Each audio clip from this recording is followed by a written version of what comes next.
Hello, hi everyone. Good morning, good afternoon, good evening.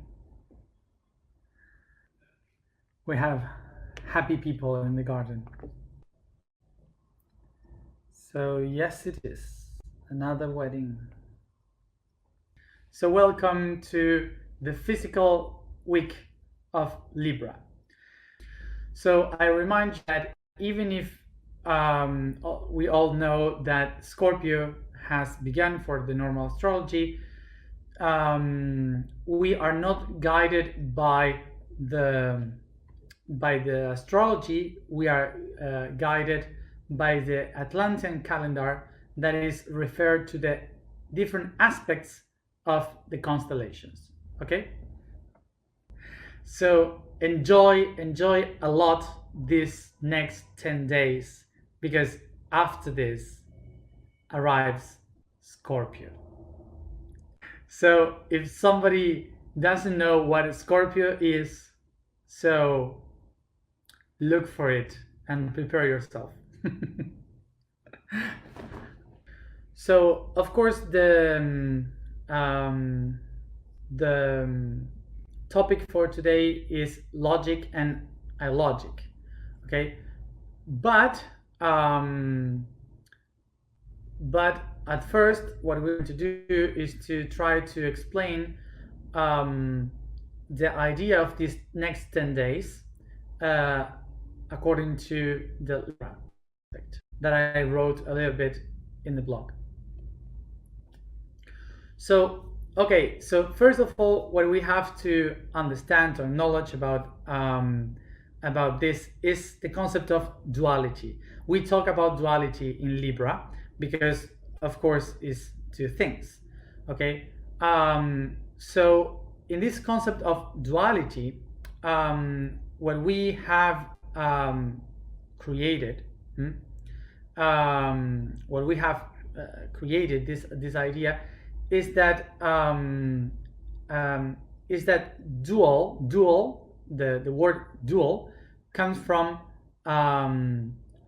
the word Latin duo, and duo is, okay, so the word two is tuo, okay, it comes from the same origin, TW, tuo.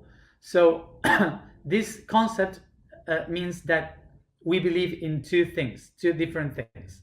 So duality for us is talking about two different aspects, two different things. But what happened? That through the history of humanity, we believed that everything that is two, by force, they have to fight each other, like to be against each other. And this is a very human concept because we constantly in history has divided the things into one here and the other one against. So these two different concepts, one against the other, is the concept that made us believe today that duality is something bad. But duality as something bad is as something very, very human.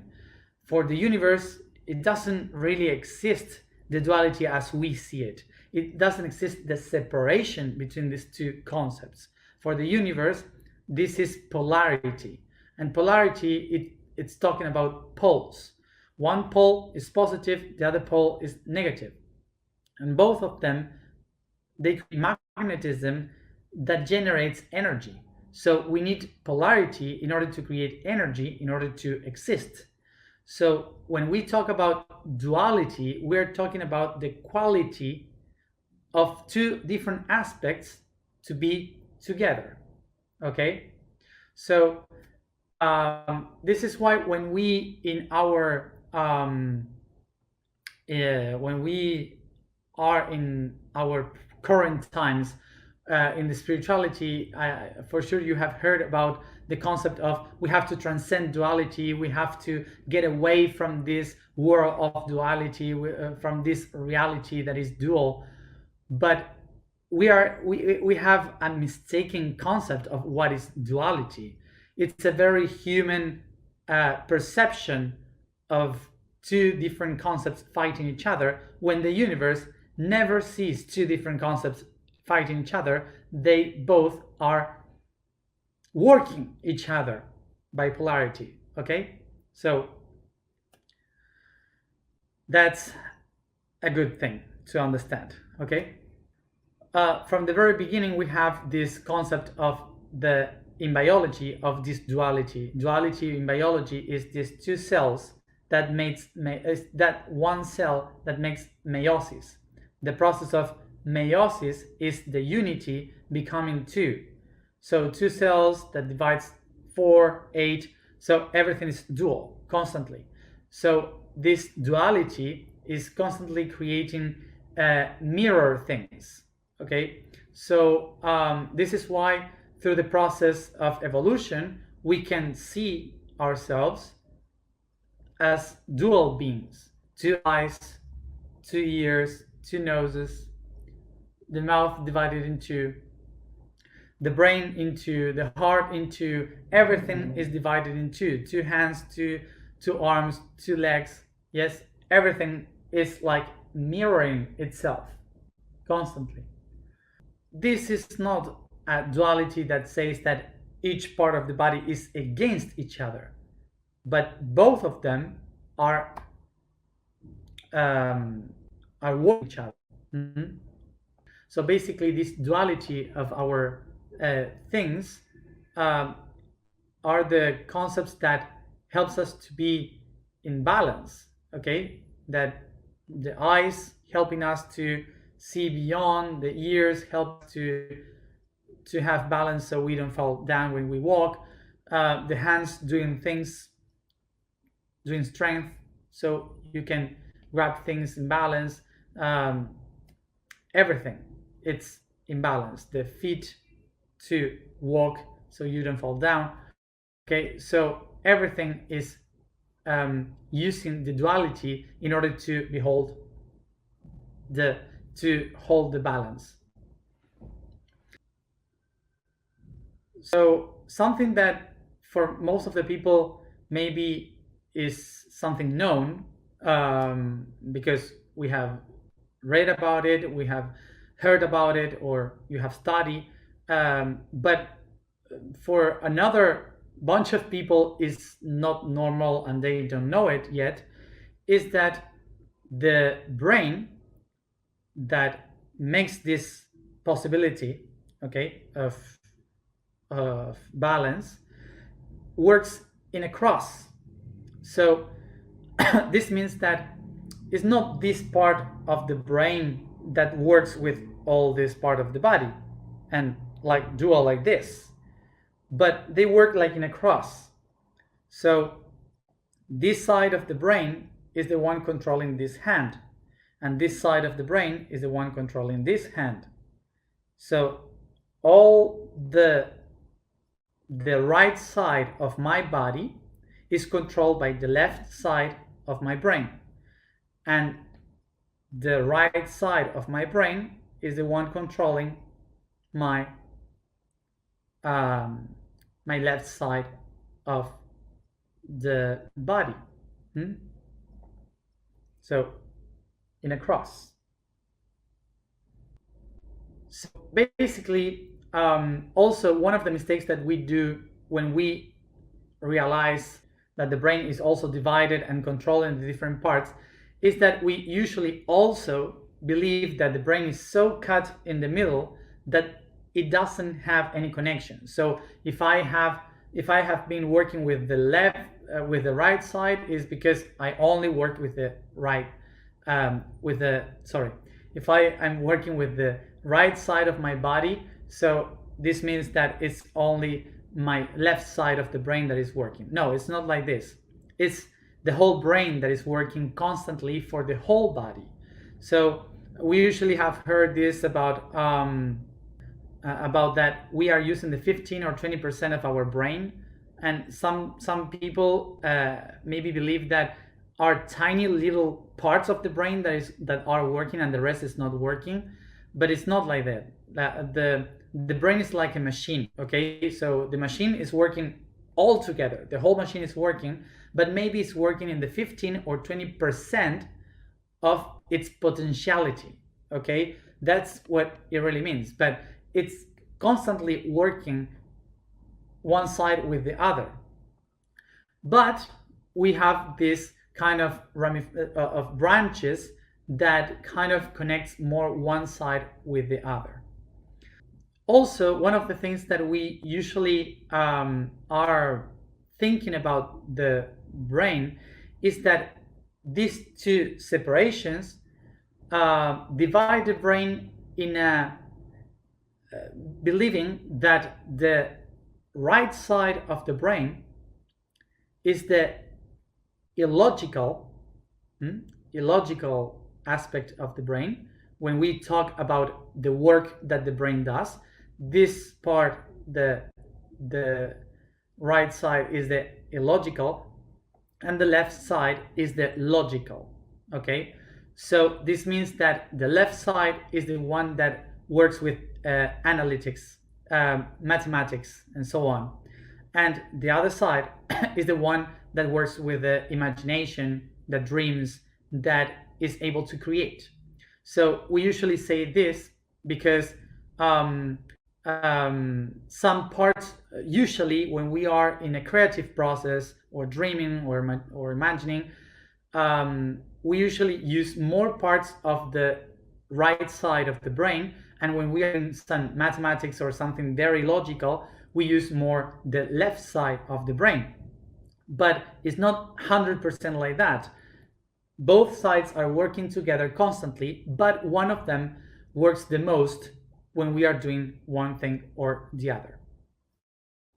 So for sure you have heard that by reading, or in these new times of consciousness that we are, for sure you have seen any picture or something that divides the brain into the illogical part of the brain and the logical part of the brain. In order to understand these two concepts, we have to go to the word that unifies both of them, which is logos. Logos is a Greek word that means idea, concept, thought. So whatever it is, a logos, it represents the idea that you have about something.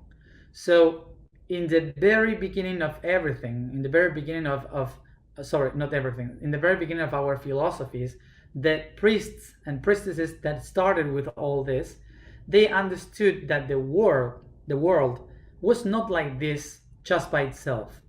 That the world is made up with a lot of things that we cannot see.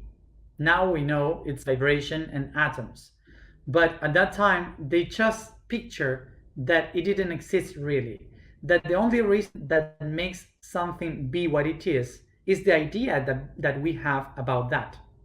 So everything that you see, we have spoken about this in many other videos, everything that we see is not exactly what we think it is. It's just vibrations and a conjunction of atoms, but we see things and we say, oh, this is that, this is this, but it is really an idea. So the ancient ones, they understood that everything that exists is just an idea, a perception of our brain. By that, they said, so if everything exists, it's because something must connect it all. And that thing that connects everything should be a mind, something that is thinking. So they said, okay, so logos is the real God, is the mind. So this is why in the ancient times they said that the first law of the universe is mentalism. So basically the concept of logos is talking about the creator, but we have to think about this. They didn't say God is thinking, because if God is thinking, so God should be created by another mind. So they said, no, God is not someone that is thinking and has a mind. God is the mind itself. So there is no God, there is only mind. So this is why the people that follow the teachings of those priests, like Thoth, that then was called Hermes by the Greeks. So the Hermetic people, the followers of Hermes, the Hermetic people were the ones calling God like Logos, okay? Because it was only that, an idea. And this is why we also hear Plato saying the world of ideas. So this is why logic means all those things that are related with the mind. Okay? All the things that are related with the mind. And illogic would be all the things that are not related with the mind. So that would be feelings, sensations. Why we say feelings? Because we can say that the mind is the one pulsing.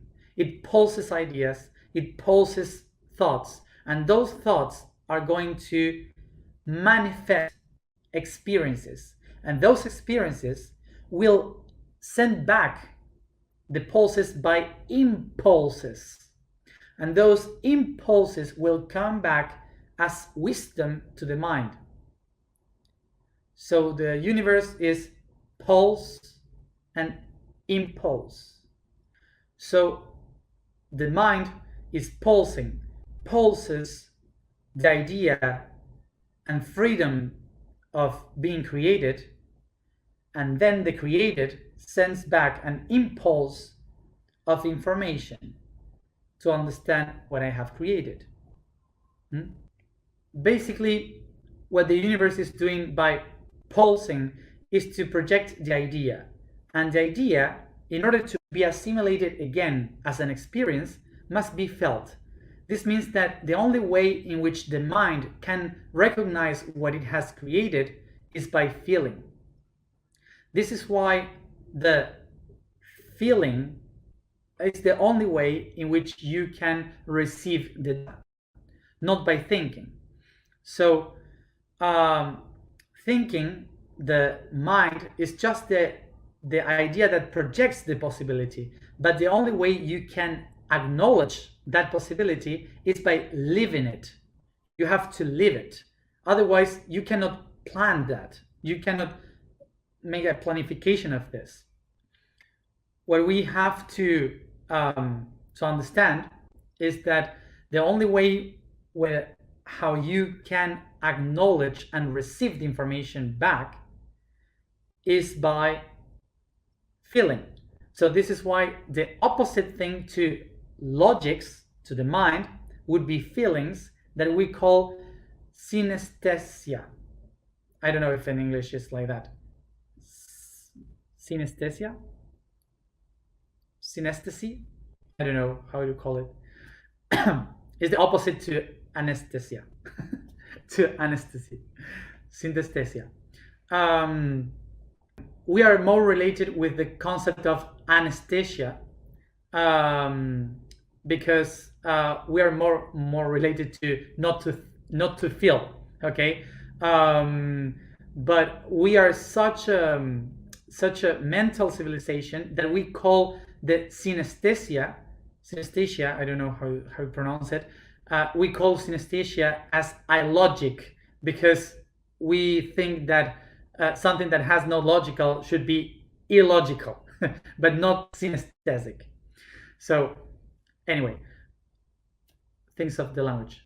We are what we have to acknowledge is what we are really doing, what we have to really do in order to acknowledge information is to live, to experience, because you are not more intelligent because you read. You are much wiser because you live. As much more experiences you have, the best information you can have. The only way you are more wiser and you you acknowledge much more information and become more wise is by experiencing. And this experience is also what we call the Cartesian, I don't know the word in English, Descartes method, which is a scientific method, okay? So experimentation, but experimentation in science, it's only possible because of imagination. Because the only way in which you can recognize that something can be done in a different way is if you imagine, if you are able to think in a different way, to imagine a new possibility.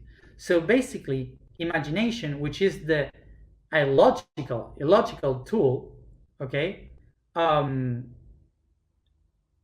is the one helping the science to develop, is the one helping the logic to understand itself.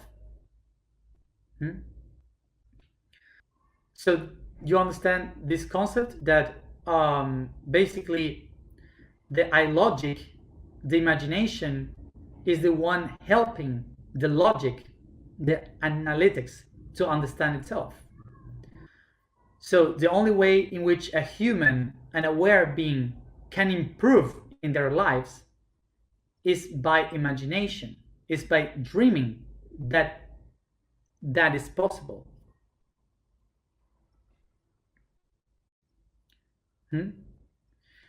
So this is why it's so important, the logic and illogic in our reality, in our body, because logic and illogic are the ones controlling our body, the feelings, and the way we perceive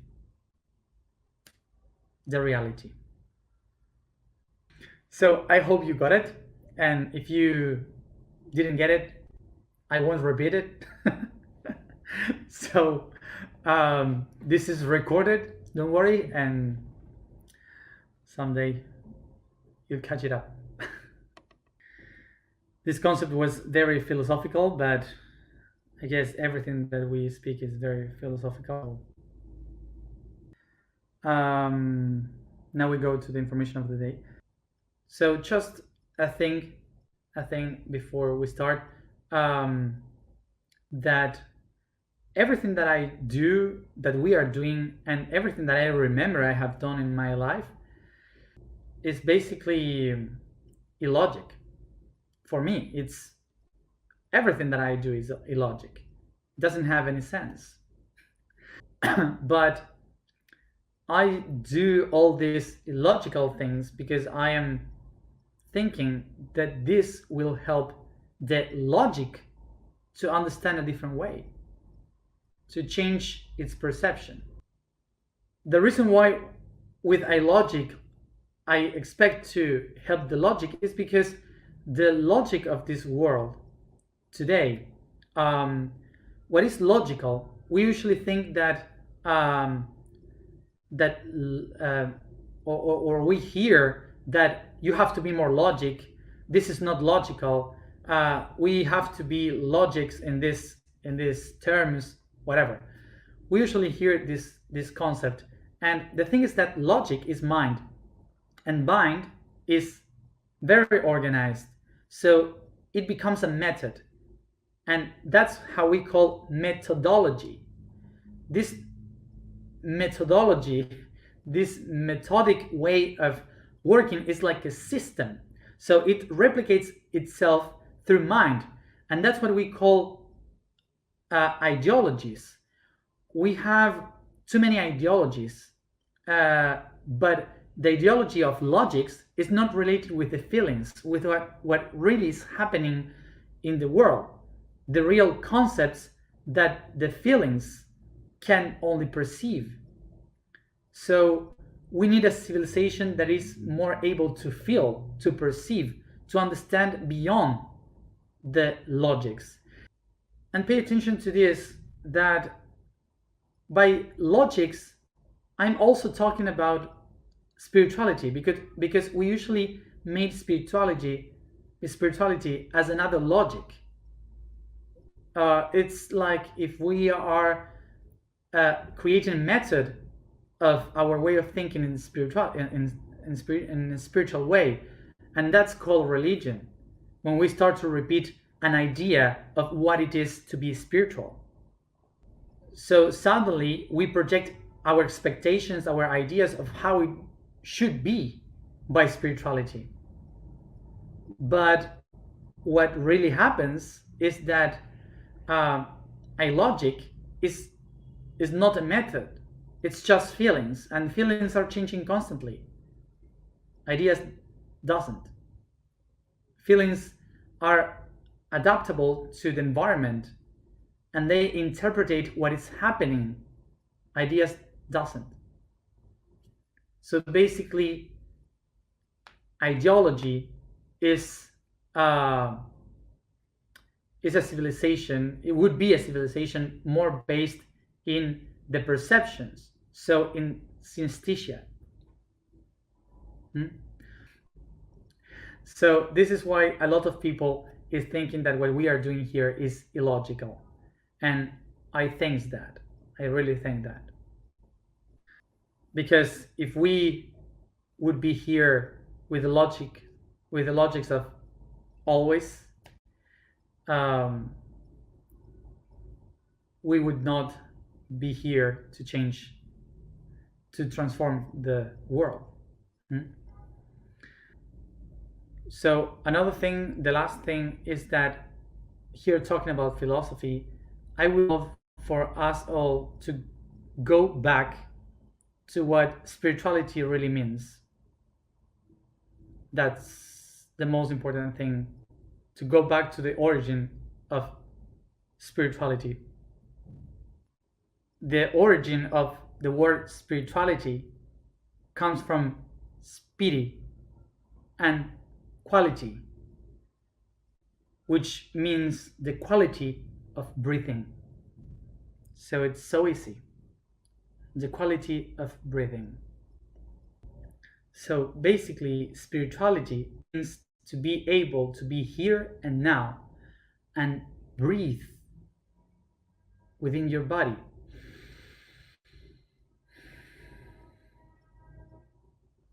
The rest is illogical and logical. The vibration for today is Sha. Sha. The statement for today is I am spiritual evolution. The code for today is Nonet, which is a group of 9. The 8 external directions of time and space cube have only one common point, the center. The 8 internal directions and the one that joins them in the center constitute the concept that we call divinity. The 9th heaven lies within every being, and so the concept of the 9 implies the side of the 9 dimensions that constitute the divine being that we are. So I will ask for you not to cross the legs today. Just open them. If you are sitting in the floor, just do like this, or with the feet in the ground. Okay. So we begin stretching the body, yawning, massaging, and caressing the body.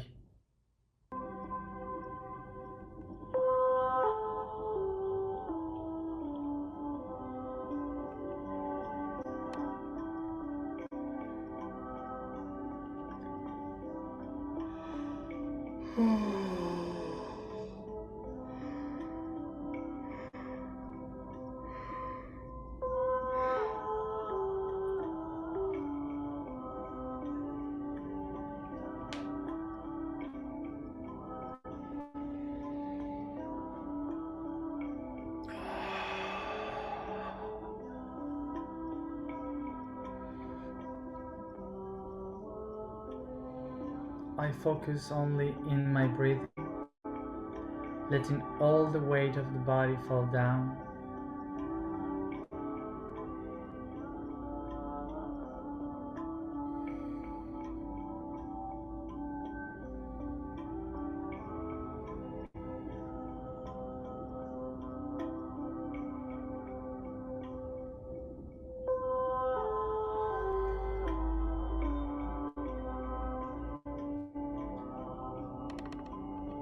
I feel the air coming within my body, nose, feeling it in the lungs, heart, running through the blood towards the organs and muscles.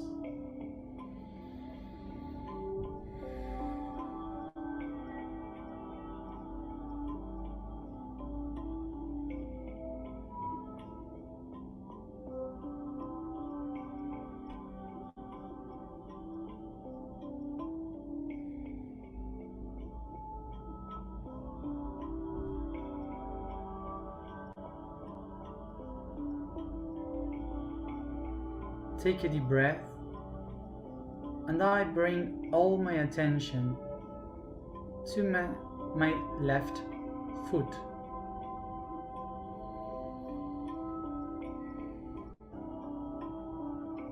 Take a deep breath and start to move your fingers, your foot, your ankle, and slowly, as you go up with this movement, feel like if it is a wave. The part that you moved before stays calm, and you move the next one, and so on. So you calm the feet, the foot, and ankle, and start to move the knee, the left knee.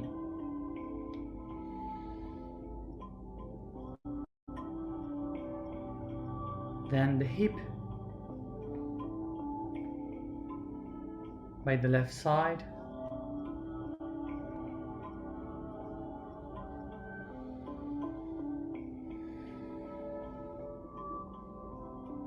You turn the body a little bit to the left and then go back to the center. Start to move the fingers of your left hand, the wrist, and then your elbow, your shoulder,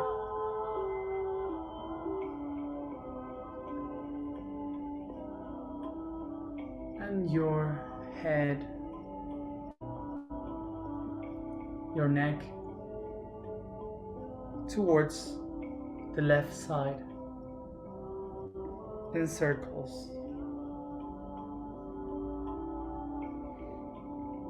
until you stand in the center again.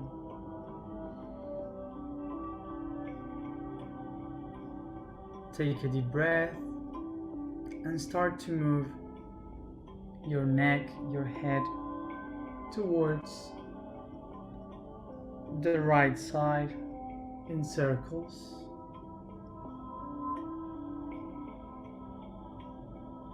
Then start to move, bringing this movement to the shoulder on the right, the elbow, the wrist, the fingers of your right hand,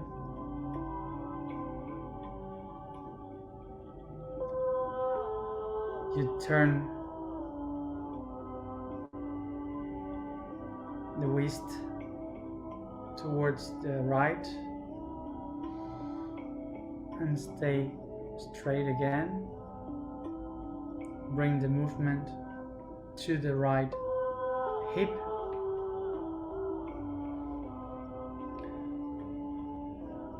to the knee, the ankle, making circles with the ankle, and then going back to the feet in the right foot until the fingers staying firm in the ground.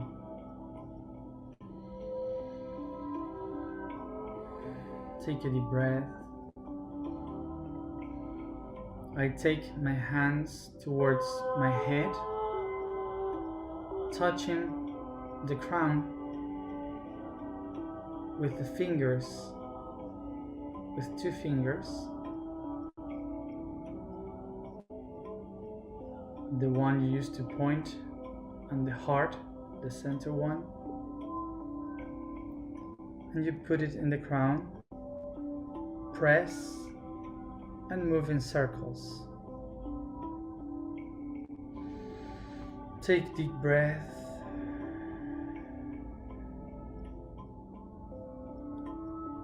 As you breathe and do this massage, press like opening the crown chakra,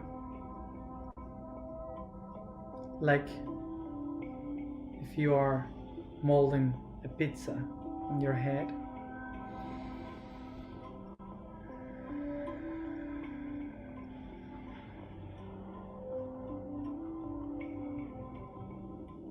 And as I do this, I perceive the light of the I Am getting inside my head.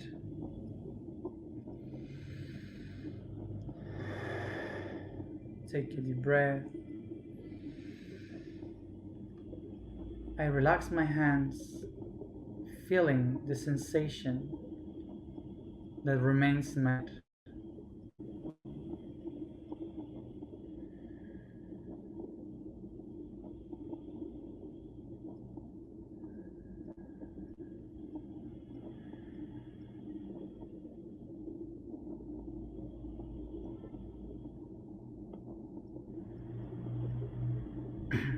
I set myself able for the energy of the spirit to begin with my evolution. Take a deep breath and activate the vibration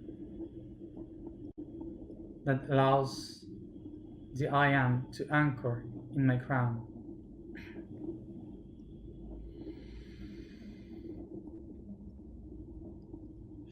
Sha. Sha.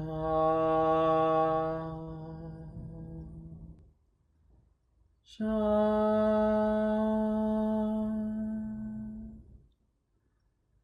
Sha.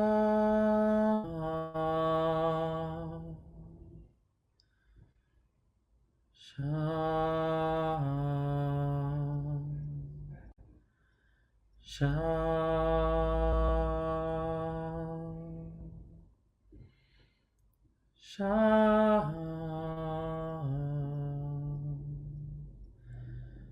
Sha. Sha.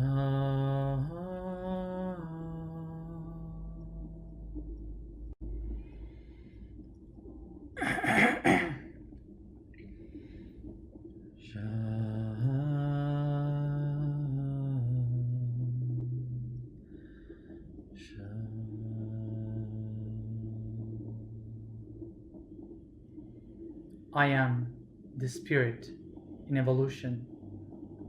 I am the spirit in evolution.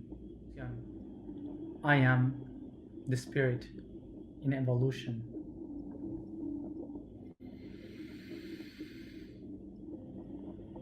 As I breathe,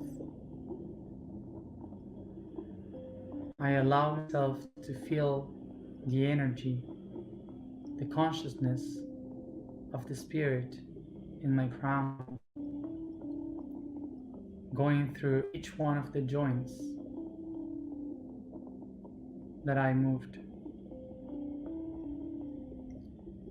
until my feet.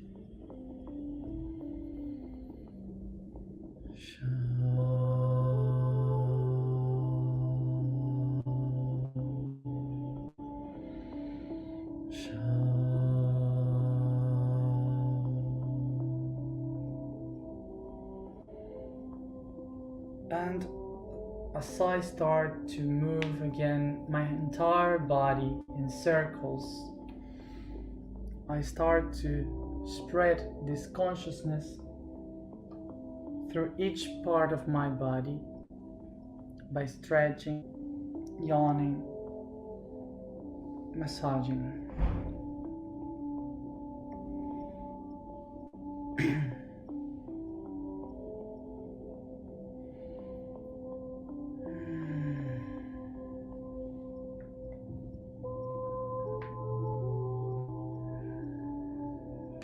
And I come back here now, opening my eyes.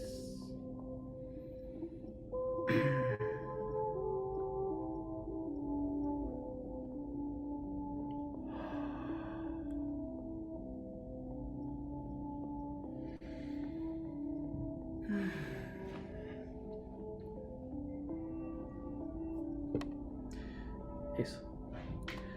So, just an advice. If you are not able to move your body, if you have a problem with body that you cannot move in circles, you can use 3 things different, okay?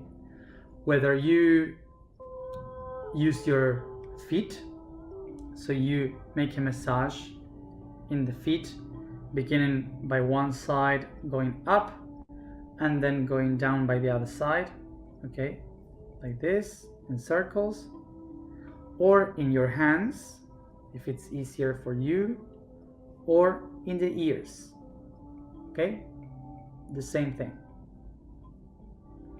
So some people were asking why to yawn.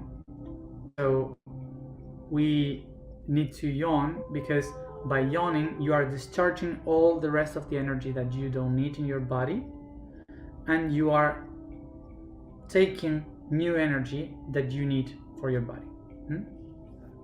It's an easy way of exchange of energy by yawning. In this week of the body, we have to be comfortable. So if you want to be stand up, laying down, whatever, as best for you, as more comfortable you are, the best.